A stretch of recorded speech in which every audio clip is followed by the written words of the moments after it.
Good morning and welcome to Genus monthly webinar. We're back after a summer hiatus. We'll get started in a few minutes, just waiting for everyone to log in. So my name is Mary Lee Miles, Partner and Director of Wealth Management. I'll be hosting today's session, and with me is my partner and Portfolio Manager, Grant Conroy. And we've added links to both of our LinkedIn profiles in the chat, so if you'd like to connect with either of us after the event through that means, feel free. And so today, Grant and I will be presenting Beyond the Will, Planning for 2021. Just to clarify, neither Grant nor I are lawyers or accountants, but I have a trust and estate practitioner designation, a TEP, and Grant has a family enterprise advisor designation. So we're here to share with you some of our observations and stories that have arisen with our clients and their families. While we're waiting for a few more people to join us, let's take care of a few housekeeping items. So maximize your screen for the best viewing experience. Type your questions in the chat. There'll be a question and answer session at the end.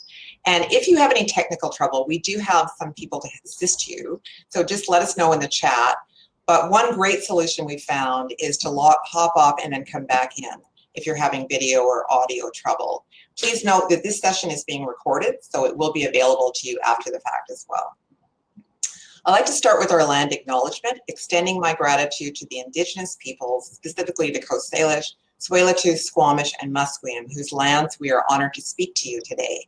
We do this to affirm our commitment and responsibility in improving relationships between nations and our own understanding of local Indigenous peoples and their cultures. Canada is home to Indigenous people across Turtle Island, and we are grateful to have the opportunity to meet and work in this territory.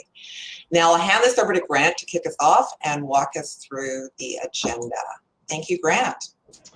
Thanks, Mary Lou. So good morning, everybody. I've grown pretty passionate about today's topic over the last few years, and mostly through learnings from Purposeful Planning Institute and Family Enterprise Canada. And we want to share it, as we can see, it has huge value. And also it can be something that falls between the gaps for many people. Each of the things we're going to touch on today could probably be a webinar in their own right. And sadly, this is not a topic whereby we can simply provide a list of bullet points with solutions. So please enjoy, and we hope that everyone will take at least one thing away from today that they may wish to think a little bit more about. So this part of estate planning is often referred to as the soft side of estate planning, but in reality, it's actually incredibly challenging. And this is in no way a substitution for good legal and tax planning. This is more of like an extension on what you have already, probably. So with planning in general, it's only as good as the execution of the plan. And so whilst everyone's intentions are great, without preparedness, the execution might not actually achieve the intended outcome. So to illustrate this a little bit, I read an article recently written by a Seahawks fan who said he'd love to ask Pete Carroll if he'd rather have the best game plan in the world or the most prepared team in the world. So today is a bit more about preparedness than the sort of plan itself. So legacy. When you Google the word, two definitions are given. A gift by will, especially of money or other personal property, or two, something transmitted or by or received from an ancestor or predecessor from the past. So a great estate plan can be a vehicle for more than just passing money. When you think about your legacy, is it purely dollars and cents, or does it include more? How do you want to be remembered? What advice and lessons or what wisdom would you like to share with the generations of family that come behind you? There's an old African proverb that states, when an old man dies, a library burns to the ground. Capturing wisdom and feelings and emotions can be very difficult. However, the capturing of it for future generations can be incredibly valuable. It's difficult to quantify the comfort for them still to be able to hear your voice in your estate plan, and the guidance you can provide can help them long after you've passed and possibly have way more value than just the dollars and cents alone. This can be done by having some intention, spending time, and a lot of thinking. The use of good thought-provoking questions can help you capture some of these thoughts and emotions, helping to ensure your legacy is broader than just the first definition alone. So some of these questions might be, if you could leave one piece of advice that would show up at a time of real difficulty in your child or grandchild's life, what would that advice be? Sharing some of the pivotal decisions you made in your life and what it was that helped you make those decisions at that time, or simply remembering what your favorite family vacation was and why, or even just noting down your future wishes and hopes that you have for the individual family members. So what about the dollars and cents? It was Brené Brown that said, what separates privilege from entitlement is gratitude. Now, by definition, you can't force gratitude, but you can encourage it. By ensuring the beneficiaries of the wealth understand the family history of it, the challenges and sacrifices made in the creation of it, and the stories behind it, you can help to plant those seeds of gratitude. Passing on that history and creating a connection to the wealth greatly increases the chances that its intentions are understood, that it has meaning, and it's protected through time.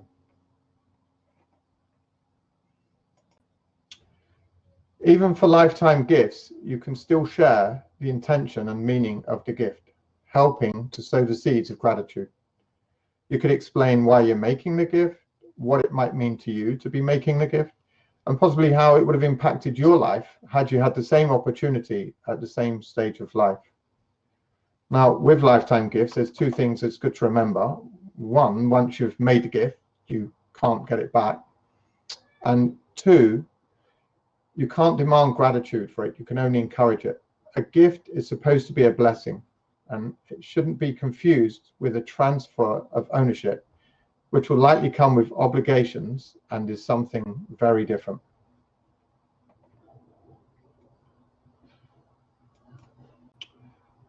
So another important part of legacy is educating the beneficiaries. Now, I'm going to borrow a metaphor here from Jim Grumman to try and explain this. So if you picture a football field in your mind's eye, and at one end is an amazing quarterback, he's at the peak of his game, tip-top condition, and he's practiced every day for decades, and he shapes up to sail a pass down the field, and it's amazing. It's a perfect pass, it sails right down the field. And at the other end, you have a group of receivers who have never caught a ball before in their lives. Education around finances, accounting, and even understanding philanthropy can all aid in the success of transitioning wealth down to the next generation. Building wealth competency, developing and establishing independent adults as beneficiaries will all help in preparing them so that they can handle the gifts you intend for them as they're intended. And this can be a long-term process that can begin years or even decades before. And the good news is here there's an abundance of books, podcasts, courses, webinars, and even advisors to help you. So we've just covered quite a bit of ground there in quite a short space of time, and pretty much any one of those things could be a webinar on their own. So if you have questions, we'll deal with them at the end, but feel free to put them in the chat at any point, as Molu said. And I just want to take a pause here to let it sink in a bit, and then I've got one more final concept and a story for you.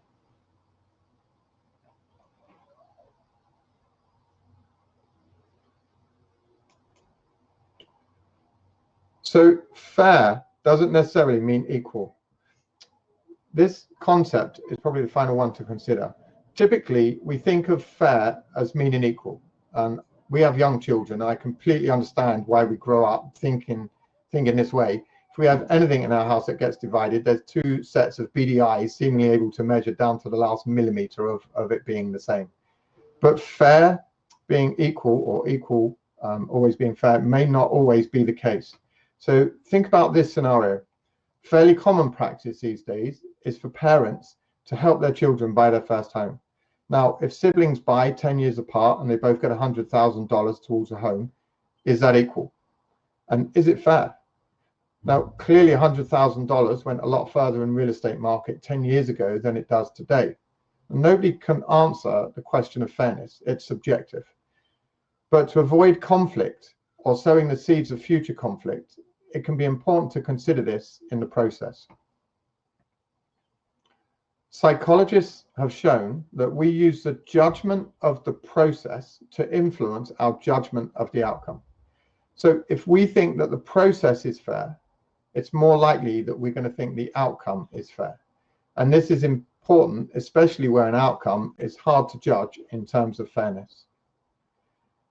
So the key takeaway here is that throughout any decision making, it's important that the way a decision was reached or the process is perceived as being fair by those involved.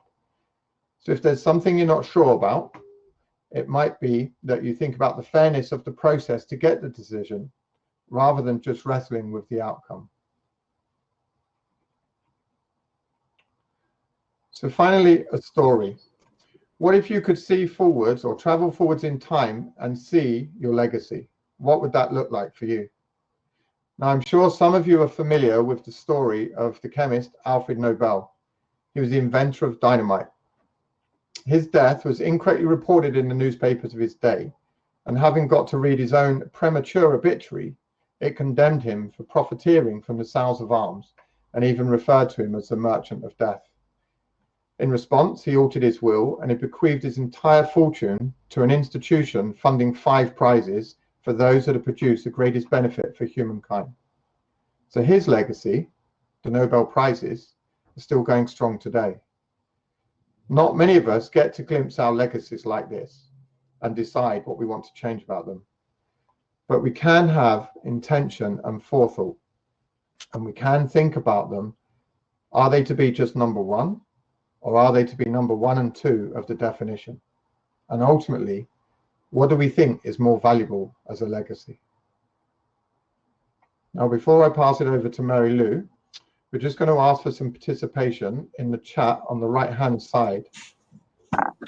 So if you can find the chat and then just type in, do you have an item in your belonging of significant emotional value that cannot be divided, or something that you have specific wishes for?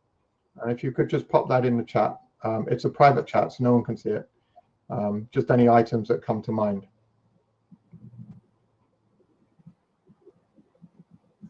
It's interesting. So if you have, yeah, just interesting to see some of the responses.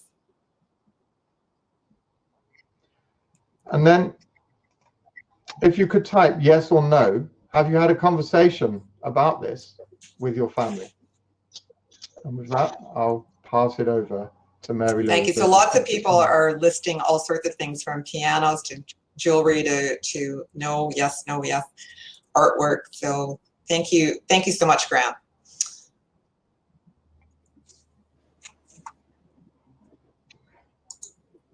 So my section, I'm talking about planning. So this is not exhaustive list I'm presenting today by any means, but observations from working with clients in the past.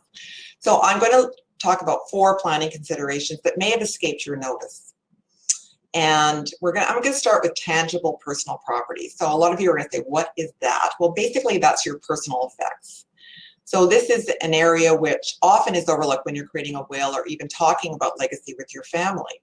For most clients, when they meet with their lawyer to write up their wills and estate plans, they're conscious of the billable hours that are in the room and sort of almost always think big picture. They look at their principal residence, their investments, possibly their recreational property, but not the actual tangible personal property like Grant was mentioning. For example, in my own experience, my grandmother, one of my maternal grandmother, decided to take all her teacups and put masking tape on the bottom and label all her grandchildren's names on the bottom of them, which is very simple and it does solve the problem. But it can, as Grant mentioned, it can be more complicated than that when it comes to art, and like some of you put in the chat, artifacts, jewelry, or in my case, Old English family, Old English cars. And executors can face a variety of obstacles to handling those tangible properties. So where to have things appraised, where to dispose of them, or not to mention the complication of some of the beneficiaries who might want to retain those assets. Of course, there's the added emotional response if none of your heirs want your treasured possessions. Any of you who have downsized know that often our offspring don't value our personal effects as much as we do. So to aid your executors and your family, it's important to consider the following things. Recognize the emotional importance of your personal assets to your family. It's often not about the money. It's often about the memories. So need to assess the value of those objects, consider if any distributions versus equal versus fair, like Grant was talking about. Parents often feel that they don't own anything that their kids will fight over, but both Grant and I will tell you that in our experience, you might be wrong about that assumption. After you're gone, the relationships change. That's the reality in my experience.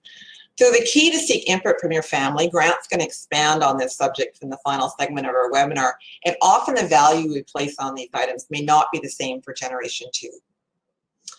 Once these items are appraised, you need to consider the potential income tax consequences of the asset of the estate or any gifts during your lifetime. If your tangible personal property is not in your will, which it may not be, lots of times you're not going to list everything, consider maybe a list or sticky notes or some other effective way you would like to have your items dispersed. So, I forgot the slides, I apologize. Anyway, so this is sort of some of the items we were talking about. It could be for next time. So the next thing I'm going to talk about is the death of a spouse. So often we do this preparation together jointly when we're dealing with our lawyers and accountants and our estate planners. And we forget about some of the almost practical aspects of that. So not all the assets that you're holding, if it's for the surviving partner, who's often the executor as well. Not all these assets may be held in joint names, vehicles, bank accounts, etc. So good planning with your lawyer, accountant, and portfolio manager to be a minimum amount of paperwork in transitioning from one spouse to another. Best practice is to create an inventory of the family assets to know how they're held and how to access the information, and not to forget about those life insurance policies. Secondly, we often forget about the implications of the impact on our finances when suddenly living alone. Many clients are surprised at their reduced pension amounts, increased income taxes related to income splitting that's no longer available, particularly like RIF payments or pension income, and also the potential increased cost of living for one person versus two. Thirdly, historically, as we see in this picture here, women outlive men. And in older households, they may not necessarily have a credit rating. So in my experience, even though the wife might be paying all the bills and doing all of those things, those utilities may not be actually in her name. So I really encourage everyone to check out their credit scores to see that they do have an actual credit rating, just to reduce some of the admin and some of the hassle, because you're already dealing with the passing of a spouse without having that added extra layer of issues. And finally, ensure that you've provided clear instructions on your funeral and memorial services, cremation versus burial. I've dealt with 2 estates this year for clients where the executor was unaware of the wishes of the deceased. In the case of the spouse, you are already dealing, as I said, with the grieving of a partner. You really don't want that added anxiety of second guessing their burial wishes. We recognize that for most of us, we aren't comfortable talking about death and money, but this is an area, we can't stress enough the importance of having these discussions at your family communications. It may be not what you want to bring up with your Thanksgiving dinner coming up, but it's something that we need to talk about, and Grant's going to go further into that.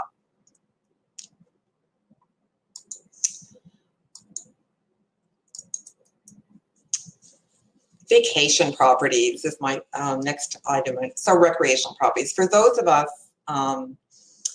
leaving the family cottage to the kids, I remember years ago I attended a seminar where a lawyer was providing recommendations for what to do with your estate in dealing with recreational properties. She arrived at the podium and promptly said, sell, and then sat down.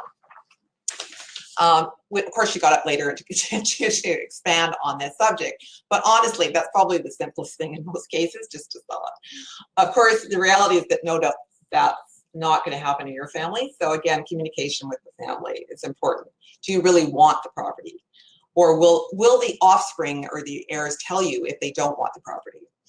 And how will they pay for the upkeep? Often for water access property on Savory Island, that might be an issue. So does your offspring have the resources to maintain the property long term? And often not all the heirs have the same resources as each other either, or the skills required to fix and repair. We have a cottage in the interior of BC, and a lot of it is, you know, there isn't a plumber available. You've got to figure it out yourself. So there's that aspect of it as well. And will the offspring be able to make these decisions jointly? Will they be able to navigate the scheduling of who gets the cabin when and all of those sorts of issues? And has the family factored in the potential capital gains tax related to the property, either while you're alive or if it's gifted to them or upon your demise? Both Grant and I have seen firsthand issues around shared property between siblings, not to mention the third generation. My final topic is digital assets, another forgotten item for many of us and new for obviously for most of us. So what are digital assets? Digital assets are defined as the record that is created, recorded, transmitted, and stored in digital and other intangible form by electronic, magnetic, or similar means. It does not include hardware, computers, phones, or other actual electronic devices. It includes the apps that are on those devices. So there's two categories. There's commercial and personal. Commercial would include websites, blogs, YouTube, financial assets like cryptocurrencies, and personal assets include social media, such as Facebook, Instagram, LinkedIn. Facebook will allow you to appoint a legacy contact to manage your memorialized account after your death. So your designate can post a tribute and profile photos, but no message access. So for email, Yahoo, Gmail, Hotmail, all of those. Both Google Drive and Gmail allows a designate to receive email after a period of inactivity. So Flickr for photos and iCloud, of course, photo albums are another whole story, but we won't be talking about those. But for non-digital assets, but they can be an issue. And finally, music and books. So in the case of iTunes, unless it's a family plan, they may not be transferable. Kindle users are licensees of ebooks and family members may not have rights. So it's something to think about when, if you've got, I currently live with an audiophile, so, you know, those vinyl albums are actually looking easier to handle. And there's all those rewards programs too that, you know, might end up not being accessible to you after you pass away. So really it's recommended that you carry an inventory and provide access to executors or passwords for all these things. And there are many applications and that you can use to restore those passwords and share them with others. But before I pass it over to Grant to talk about how we're going to communicate more of these issues that we're raising today, we've got a little poll for you. So let's wait for the poll. Hopefully you can see it in the chat section. So if you take a moment to just fill out your answers, that would be great.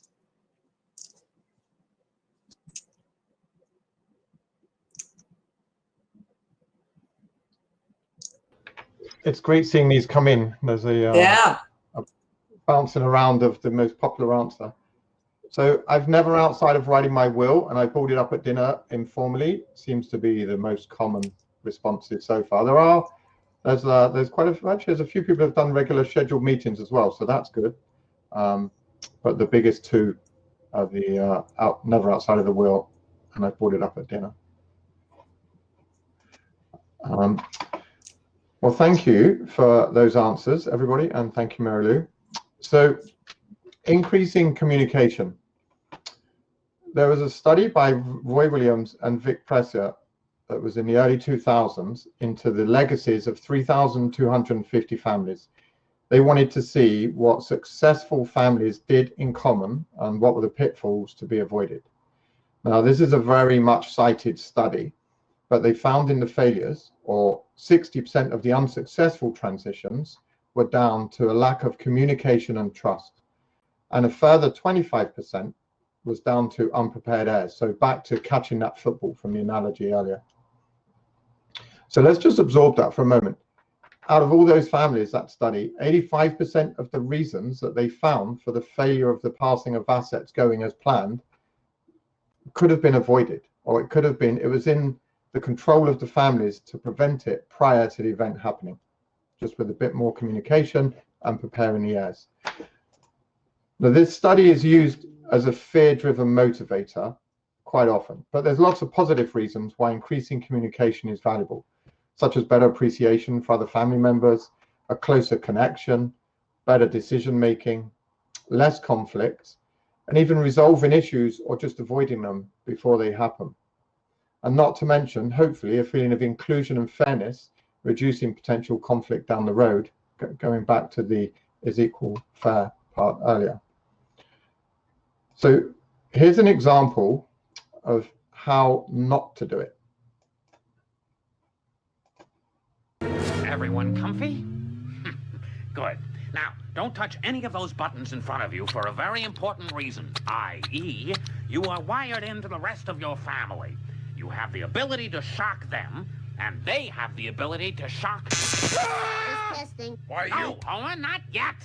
You see, this is what is known as aversion therapy. When someone hurts you emotionally, you will hurt them physically, and gradually you will learn not to hurt each other at all. And won't that be wonderful, Homer? Oh, yes, Doctor. Oh! Bart, how could you shock your little sister? My finger slipped. So did mine. Bart, Lisa, stop that. Oh! No. No, wait a minute. Wait. Folks, if I could... this is not the way to get healthy!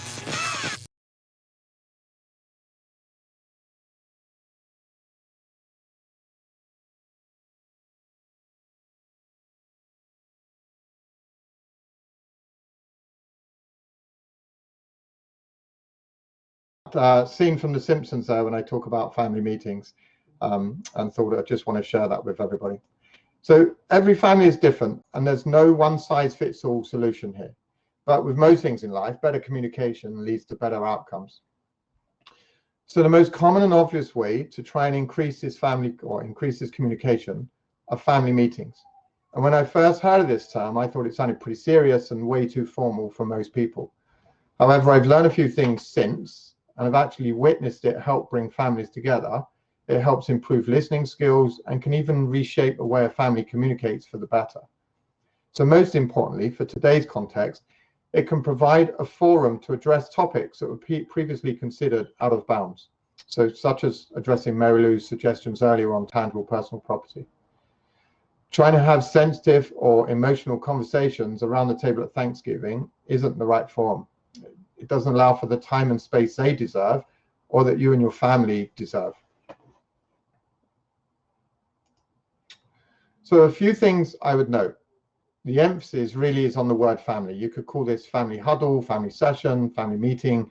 The emphasis is on the word family. And any intentional increase of communication is a step in the right direction. The hardest part is taking that first step. And sometimes even the smallest step is better than none.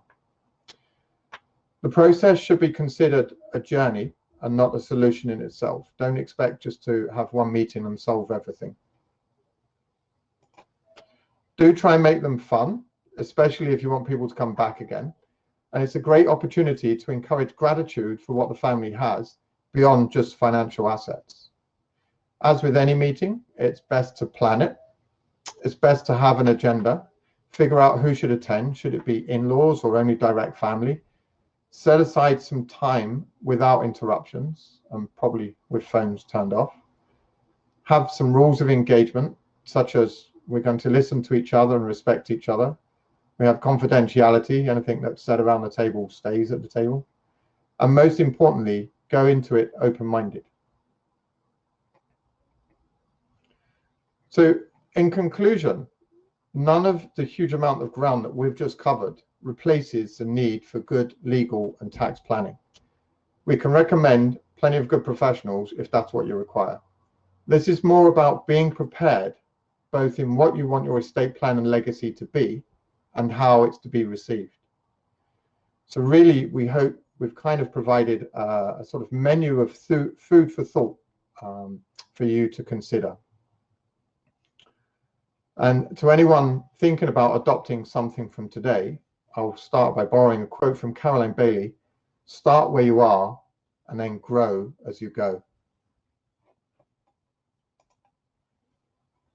And with that, I'll pass it over to Mary Lou for what I'm sure is going to be a few questions.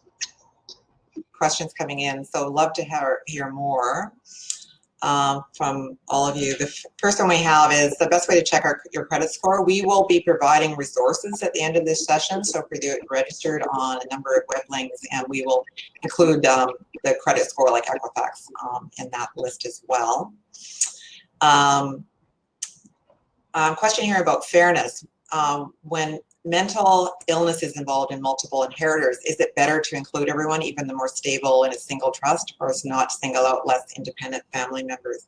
That's a really good question for your accountant and your lawyer to do, but I would suggest that most cases there's a discretionary trust that's set up in the will for someone that's incapable of handling their own affairs. But again, as we say, that's a complicated one for sure. I would also add that rather than trying to jump to a decision, maybe including everybody in some part of the process and having a conversation about the intentions of why you've done something and what you're trying to achieve might also help, because then it doesn't come as a shock if there's a separate trust for one member than others.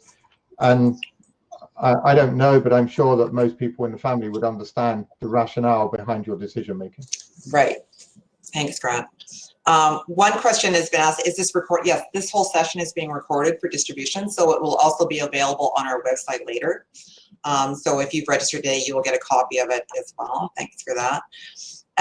So there's a question about merged families, so the blended family issue. So again, that gets more complicated. So maybe, Grant, I'm going to let you answer that one. Yeah, I think a lot of this comes down to intention. And I think from a legal perspective, if you, when you set up a plan and you talk to the lawyers and the accountants, and they come up with a tax plan and legal plan, with a merged family, there's going to be a lot of different complex structures that are used to deal with those scenarios. The one thing that you can do, and that sometimes doesn't get captured, is just have those, it's just increasing that communication with the beneficiaries, trying to explain why things are as they are. Back to the tangible personal property, that might not be in the plan if there is one at the moment, and just explaining, certainly with bloodline heirlooms, sometimes things want to stay down one side of the family or one side of the merged family. And it's really about being intentional and trying to create an understanding and a gratitude in all the beneficiaries of how you got to where you are and what the plan is. I think even with the best legal structures and the best legal planning, there can be some very complex solutions to that aren't always understood by the beneficiaries. And so I think there's a big intentional and communicative part around that you want to sort of intentionally think about as well. I don't know if that helps, but yeah, that's sort of my thoughts on it. Yeah, there's an interesting question here. How to leave the value that happiness stems from the feeling of contributing, not just getting. That's back to the Brene Brown quote that Grant had at the beginning a little bit. I think that it's an interesting question. It comes back to whether people, when they inherit money, or when they have a gift, or whether they feel it's not a gift but a transfer. I think there's a lot of discussion around that. We are actually having a whole session in November expanding on this topic, by the way, so we're not going to be able to answer that completely today. So the question, someone asked, why is a credit score important? Well, it's important if you are, go ahead, Graham. Oh, sorry, I was just going to say, yeah, on that, how to leave the value that happiness stems from the feeling of contribution and not just getting. So I think we're all aware as we get older that when we give, like there's a good feeling with that at Christmas or philanthropy or whatever it is. And you can always encourage philanthropy in younger children in terms of making donations or giving. And that then helps them understand the value of giving. And there's actually an organization in the US, I believe, where they give donated money to underprivileged kids to then make donations to help other kids. and the value they get from the giving is actually more than just receiving the money for their own benefit. And I think there's been lots of psychological studies where people that get given $20, they go spend it on themselves or they spend it on somebody else. The value of happiness is more when they spend it on someone else. So I think you can encourage that from a young age by even giving children $10 and saying, what do you want to donate this to? So maybe that helps with that, how to leave the value of happiness from giving. Right. So yeah, we're just, I'm loving all the participation. Thank you all, everyone.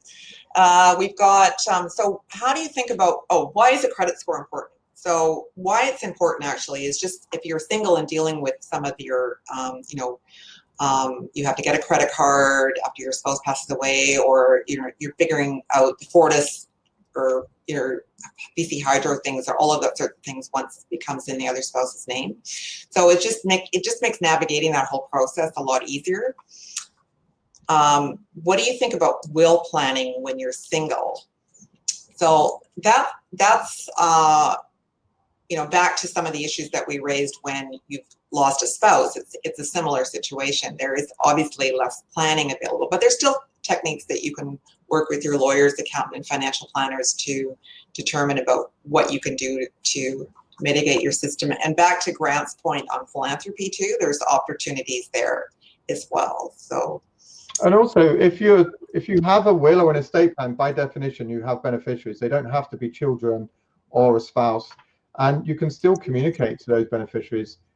And I've heard of stories where people have sort of had a living will, they've given gifts to people during their lifetime, and again you can try and create some meaning to go along with that, and create a connection and an appreciation for the recipient to understand what it means to you to be doing that. And so I don't think this is only for the purview of married or people with children. This is for anyone that's got beneficiaries. Yeah, that's true. Oh, here's a good one for you, Grant. Please give an example of a few leading statements or questions you would use to start a family meeting. Yeah, well, I think I think to begin with, you just want to try and explain some of the intention of what you're trying to achieve, and I would do that before the meeting. So I've heard stories of people where they going to hold a family meeting. They send out invites to all the kids and say, come around, and we're going to have this sort of conversation. And of course, the kids don't know what it's about, and they're worried that one of the parents is sick or they're going to get a bad message. So I would start by explaining to everybody, you want to do this, why you want to do it, and some of the things that you might want to talk about, and open it up for people to contribute to the agenda. Maybe there's things that your children want to bring up as well. And once you've then created that sort of agenda, try and just set up the time, and I can send, or we're going to send out some resources of things to think about sort of ahead of the meeting and then during the meeting. But I do think it's an opportunity to try and keep it lighthearted, keep it fun, create a bit of connection. You're not going to be able to go in and just suddenly figure out your estate plan and everything in one go. So we can share some stuff on that. But my first step would be explain to children what it is you're trying to do, and you'll be surprised at the participation and the willingness, the sort of good intentions that everyone has in trying to come together and just chat more. I think death and money are two things that we find it very difficult to talk about, and they're kind of taboo in society. And I think a lot of people would like to have those conversations, but nobody knows where to start. So I think just being open and honest with that. Yeah, it's not an easy thing, and of course everybody's family's dynamics are different. Again, we've got more sessions planned for this because it's a hot topic in our world for sure. So here's another question: when leaving recreational property, are the recipients subject to paying the capital gains? Again, we're not lawyers and accountants, but what happens with the recreational property, depending if you're gifting it in your lifetime, there would be a crystallization of the capital gain if it transferred to other people, and then if it was part of your estate, the capital gain would be paid by the estate, not the beneficiaries. So but again, that's a good question for your lawyer and accountant to assess. Here's an interesting one. Is there a best practice for a charitable percentage of a estate plan that contemplates an only child who is also performing and functioning beneficiary? We have involved our daughter in philanthropic work, but we are now contemplating our testamentary intention. This can get complicated. I know that, again, working with your accountant, lawyer, and financial planner, I know from being an executor on a few estates. Percentages are a bit of a nightmare if you're an executor. It's almost better to have a dollar amount because, of course, the estate itself is probably a moving target on value of assets, that sort of thing. So what percentage of what? So it gets a little bit more complicated, I would say that. But again, there is always this conflict of interest between beneficiaries and charities. And so I'm going to hand this one over to Grant to maybe expand on that a little bit. Again, every family is different. Yeah, I mean, and if you ask this to Warren Buffett or to Bill Gates, like, I think the answer is going to be different for everybody, obviously, versus a sort of more regular family. And I know Warren Buffett, for example, famously sort of gave his kids some shares, and that was quite a lot of money, but then as a percentage, he's actually donating a lot of his estate. So there's not a one-size-fits-all answer for any of this. But I think what it does come down to, again, is trying to explain your intentions and understanding so as that beneficiaries don't resent you or feel disappointed, or they just understand why it is you're doing what you're doing. And I think that probably goes a long way to making you feel better and them feel better. It sounds like that there could be some concern about what is the right amount. Maybe they can help input into that decision and have a conversation. You might be surprised. They might actually think that it's a higher percentage than you think. So yeah, there's not really, and this is the problem with this stuff. Like we're often siloed, and we do the legal work and we do the accounting planning, and then we have a plan, and then the rest of it is incredibly hard to actually explain or have communication, and maybe those intentions change, but those are the things where people seem to run into trouble, and those are the things that can sometimes end up in conflict further down the road, and that's kind of the important stuff that needs to be dealt with, that at the moment just falls between the cracks a little bit. So yeah, I realize we're not really helping with sort of prescribed answers here, but it really is how long is a piece of string type question. So yeah, it kind of reinforces you probably don't want to have this meeting at a family dinner either. Yeah. Should a family meeting include extended family? Back to the merger family question, spouses of children, etc.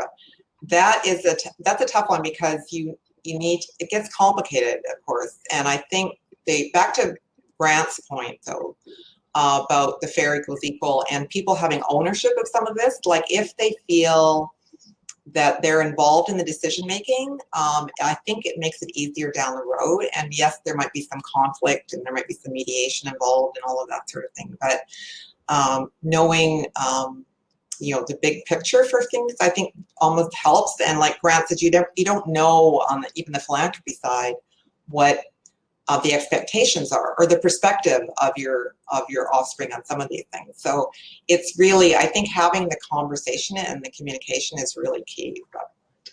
And it also doesn't necessarily have to be all or nothing. Maybe the first meeting is just direct descendants and the sort of core family, and then the next meeting is that you bring in in-laws.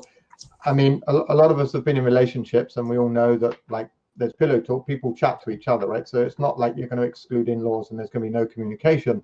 But so I think it's a good question, and there's not a right answer. It depends on the families, it depends on the members and individuals. But you could also start with just the family and then broaden it out, or have separate meetings for different reasons that involve different broadness of the family. Right. So more questions about the credit rating and utilities.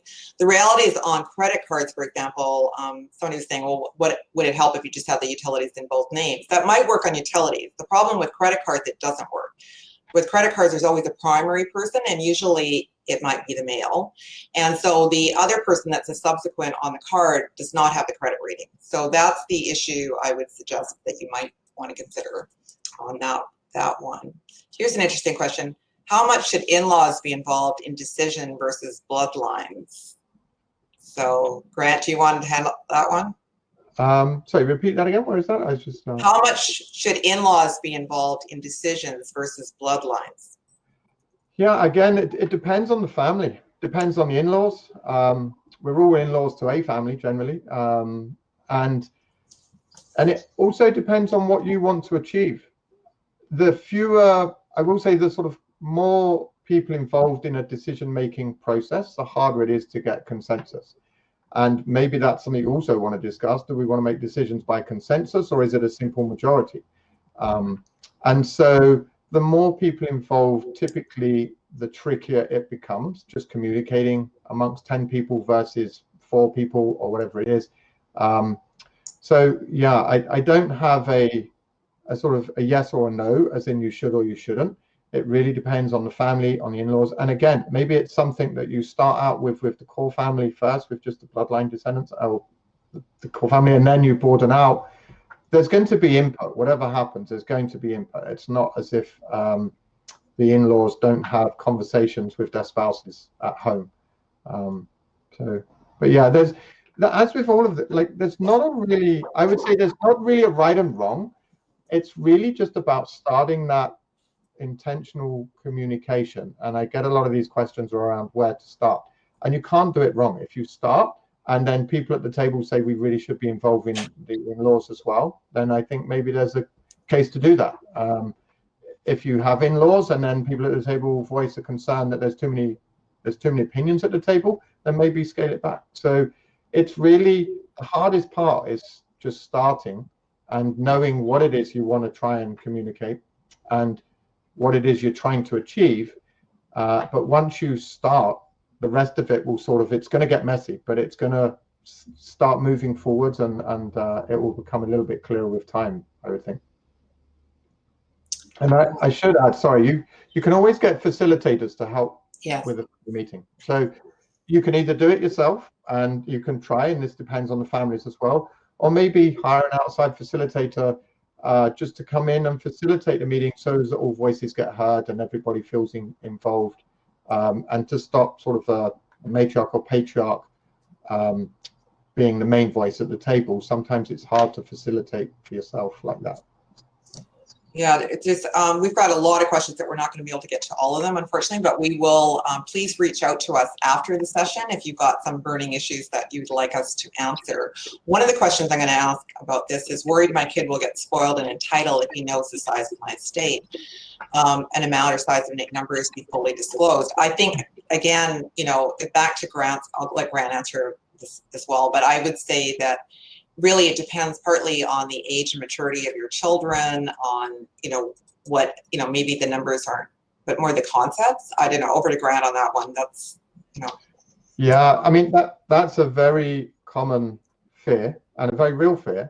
And there's a psychologist called Lee Hausner who's written several books. I think Children in Paradise is one of them. And she was a school psychologist in Beverly Hills district or something. And she used to get this question a lot from families. And the sort of thing that, there's a few things to it really. One, you can only try and create independent children that can think for themselves, stand on their own 2 feet, and they're less likely to be reliant or define themselves by the wealth and maybe the inheritance or whatever it is they're going to be the beneficiaries of. So having that independence helps counter that. Having some gratitude and understanding of where the money comes from, the family's values, what it means to be a part of this money or be a part of this family, and what it means to actually receive this money, that can all help as well. But children aren't silly, no matter what age, and this was one of the things that Lee Hausner came up on a podcast I was listening to. It's kind of like, well, if you're worried about him thinking or worried about the child knowing how much wealth there is, you know, maybe flying on a private jet to Hawaii every Christmas, or maybe having 3 properties, like maybe they've got an idea about what the wealth might be. And I agree, you don't want to create entitlement, and you don't want to stop any enthusiasm or motivation for children to create their own lives. And so it's important to try and focus on that aspect of it. And then when you do start to have discussions when they're later, try and build in that gratitude and the seeds for it to grow, so as they can appreciate what it means and where it comes from. It's not easy. Yeah, we had a psychologist speak to our clients in in-person seminar years ago, Lee Hausner, about you know, what to do with that question, because you don't want to enable your children not to go get a career and have their own life and do all the things by having this wealth. So it's an interesting perception. There's a question here about protecting Generation 1 assets from Generation 2 marital issues. That's always a good question for your lawyer and financial planner and accountant as well, because it's part of the conversation, and whether you're going to include some of the in-laws in it as well. Again, that's a family by family thing. I'll let Grant weigh in on that. Yeah, and I think when people look at so there's various ways to do it, and prenups obviously one way, trusts another way, but there's common mistakes when people write prenups that allow them to get challenged in the courts. And so I think it's very important to understand how a prenup would get challenged, so you can avoid making the potential things. And some basic stuff there is making sure they've got independent legal advice to not just your lawyer, making sure all the assets are disclosed. There's various challenges that are commonly used to undo prenups. But again, it comes down to some intention, some forethought, and having conversation with the kids as well, because kids can see a prenup as being a sign of distrust, or it's like, what, don't you believe in love? And you need to try and impart the value of the family assets and what it took to create those, and why the prenup is important to you to protect those family assets, as opposed to it being a judgment on their spouse or their relationship or anything else. So it comes down to a lot of communication and discussion on it. But all of these things are very sensitive topics, and all of these things is exactly why people tend to brush them under the carpet or just rather not deal with them. But if you can deal with them, they can be so valuable in the future to the beneficiaries you leave behind. And we spend so much time working hard, creating wealth, and so much time even maybe on the planning side of it with the lawyers and with the accountants, and creating the legacy to leave to the next generation or to the beneficiaries. And we spend very little time making sure that it lands properly or that it gets caught properly. And it's really, really hard. So the idea of this is really to raise that awareness, and just maybe a few things you can think about. And we're happy to try and help afterwards in dealing with any of these things. It just takes a lot of time, intentionality, and communication. So thanks, Grant. So that's unfortunately all the time we have today. But for those of you whose questions we didn't get to, please reach out to us, as we said, and we'll respond directly. So Grant and I want to express our gratitude for all of you for taking the time to attend our webinar today, both our valued clients and those of you that are new to Genus. These sessions are to remind all of us the importance of communication with our families, obtaining expert advice from lawyers, accountants, and financial planning when it comes to estate planning. We are pleased to bring these educational webinars to help broaden our understanding on key issues such as we presented here today and beyond the whale planning in 2021. Our focus is to add value to our portfolio management services. We have presented a lot of information today, and each of these topics have been in the webinar in themselves. So as Grant was saying earlier, so hopefully you've got one or two ideas to take away from today to do on your to-do list. And sources for all the information, again, will be provided when we distribute the recording and the link to the website, and it will be on the website as well. And I want to say that Grant and I, most of the information we got from all of these notes and slides today were from seminars and webinars and conferences that we've personally attended. So we've extracted a lot of resources from that. So of course we want to invite you to our next month's seminar, which is Aligning Your Values with Your Investments, which features our own partners, Chief Sustainable Officer Mike Thiessen, and a partner and portfolio manager Ian Lusher. So please stick around for a few more minutes as we close the session. You'll be redirected to a survey, and we'd love to know your thoughts and feedback from today. So enjoy the rest of your day, and thank you so much.